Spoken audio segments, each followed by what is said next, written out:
Olá pessoal, eu estou aqui hoje no Espaço Terapêutico Sama para trazer um assunto que eu tenho ouvido, tenho sido questionado com relação ao propósito de vida, né? Qual é o nosso propósito de vida? Como é que a gente chega no nosso propósito de vida? E é sobre isso que a gente vai falar hoje.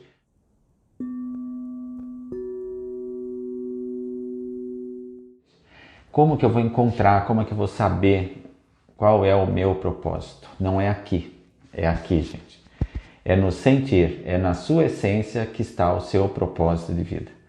E aí você vai me perguntar, tá, mas como é que eu consulto a minha essência para saber se estou no meu propósito de vida ou não? O propósito de vida está ligado a prazer, gente. Nunca a sofrimento e nunca a tristeza. Então, a primeira pergunta que vocês têm que fazer para vocês mesmos é: o que me dá prazer? Esquece todo o resto. O que te dá vontade de levantar de manhã? Quando você está no seu computador ou consultando algumas coisas, o que você procura? Quando você entra lá no Google, o que você procura? O que te causa interesse? Quando você vai se fazendo essas perguntas e vai observando o que está acontecendo, você começa a perceber que é isso que me interessa, é isso que os meus olhos se voltam, é isso que o meu coração bate mais forte, é isso que meu peito abre. Então, eu jogo uma pergunta para vocês: o que te dá prazer na vida?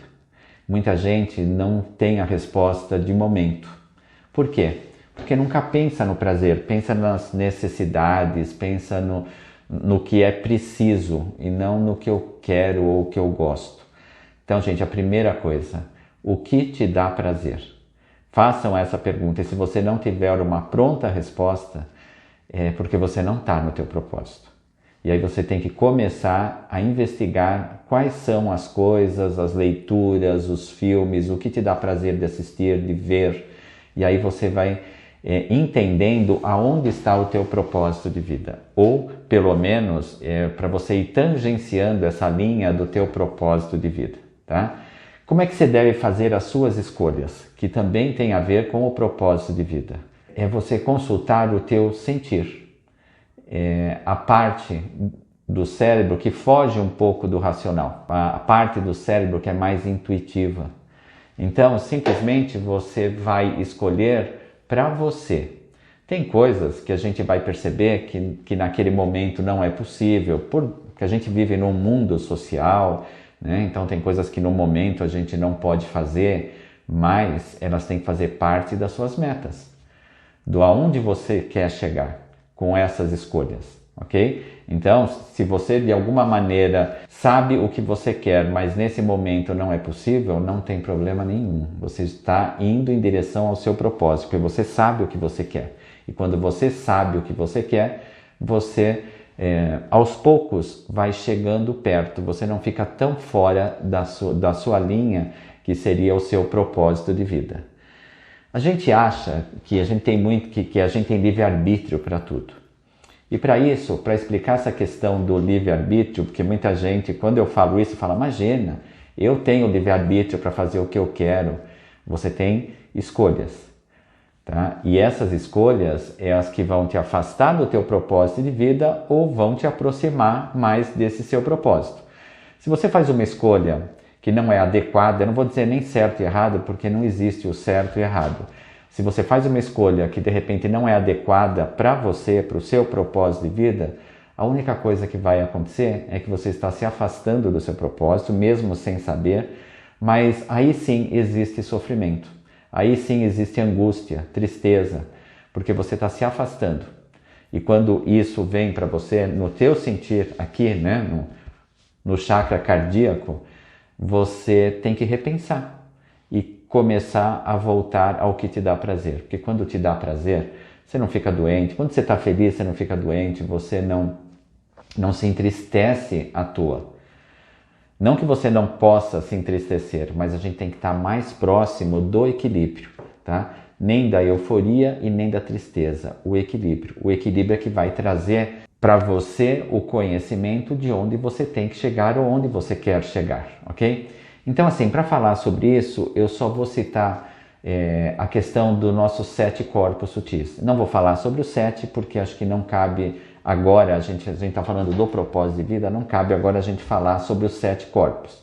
Mas a gente tem o corpo átmico, o corpo búdico, o mental superior, o inferior.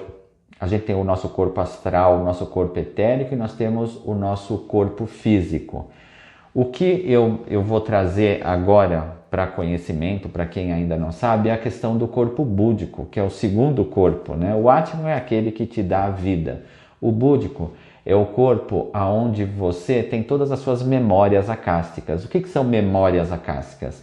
Memórias de outras encarnações, de outras vidas, que você traz para essa vida, não na sua consciência, mas às vezes se traz como talento, até como coisas que você gosta de fazer. Então, se a gente entender que as nossas reencarnações, elas vão completando a vida desse espírito, né? As vivências que esse espírito teve, então é lógico que a gente aproveita as vivências de outras encarnações, mas nessa a gente vai só aproveitar algumas coisas. E essas coisas é o que vai trazer para a gente os nossos talentos, o que a gente gosta de fazer. Por isso que é importante a gente valorizar o nosso prazer, o que a gente tem de mais valioso, que é a nossa vida, ok? Então, assim, o corpo búdico é esse que traz essas memórias. Então, ele vai dizer, olha, nessa encarnação, ou vou falar de mim, o Walter vai ser um professor, vai ser um terapeuta. Mas o Walter, no começo da vida dele, da vida profissional dele, ele não viu isso. Então ele partiu para a empresa, ele partiu para a área de exatas. É perdido isso? Não, gente, não tem nada perdido. Mas ele não vai estar dentro do propósito de vida dele. E aí é que vem as escolhas. Você vai fazendo escolhas e você vai se afastando do seu propósito de vida. Então, contando o que aconteceu comigo, por exemplo, eu sempre gostei dessa área de terapias, de psicologia, do ser humano, mas eu, por escolha, até pela minha data de nascimento, né, gente? Eu não tinha muita escolha. Quer dizer, eu tinha, mas eu não tinha como entrar nessas escolhas por N razões, né? Então, eu parti para a área de exatas, mas com o passar do tempo, eu fui fazendo algumas terapias, estudando algumas terapias como hobby. Era uma coisa que eu gostava de fazer, como hobby. Como eu não tomei a minha decisão de fazer o que estava no meu propósito de vida, que é o que eu faço hoje, né? Eu continuei fazendo o que eu fazia, tendo empresa, trabalhando com empresas, trabalhando com blindagem de carros, né? E uma das coisas que eu gosto muito é viajar. E eu viajei bastante nessa época, até por conta, né, do meu filho estudar fora. E eu viajei muito e era uma coisa que me dava muito prazer.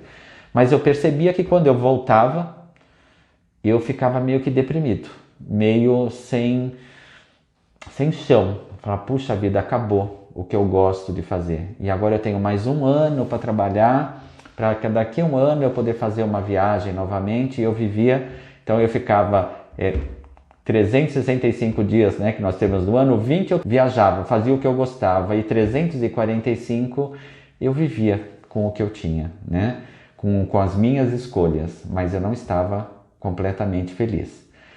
Como eu não tomei nenhuma decisão, aos meus 49 anos eu quebrei e perdi tudo, ok? Parece o fim do mundo, né? Mas foi isso que me pôs no meu propósito de vida.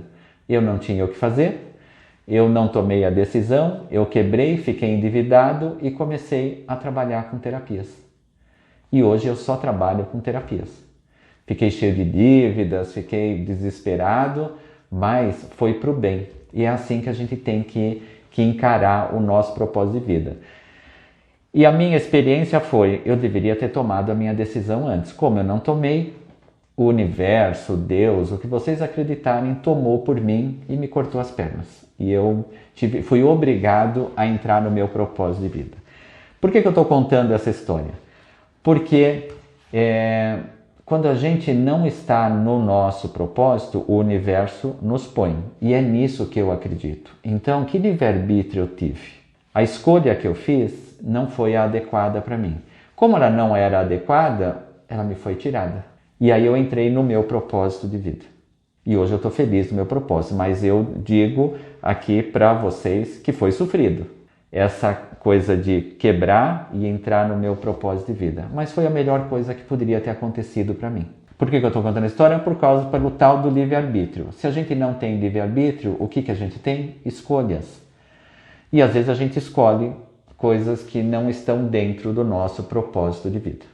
Tá? Mas isso não quer dizer que você se afastou e nunca mais você vai chegar. Eu acredito que o espírito que vem nesse corpo búdico, né? Depois no mental superior, que te dá as características para você estar no seu propósito de vida, vai chegar lá, quer você queira ou não. Então, para o seu propósito de vida, gente, a primeira coisa que você tem que fazer, aceite quem você é, exatamente como você é. Lógico, a gente tem a vaidade, a gente quer, né, arrumar, as mulheres tingem cabelo, cortam cabelo, faz isso, faz aquilo.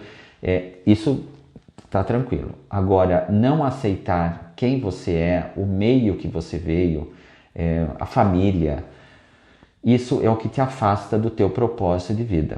Ok, gente? Então, espero que vocês tenham captado um pouco mais o que é essa coisa da missão de vida, do propósito de vida, o que o meu espírito veio fazer nessa encarnação. É isso. Deixe as coisas fluírem. Decidam por aqui, por este cérebro e não por este daqui. Esse daqui é a tua essência. Esse daqui é dívidas, é problemas, é um monte de coisa que a gente vai carregando e vai trazendo desde a infância até a nossa fase adulta, tá bom? Gente, obrigado e a gente tá aí para atender vocês, para cursos, para terapias. É só entrar no nosso site e ver o que nós temos lá para oferecer para vocês, tá bom?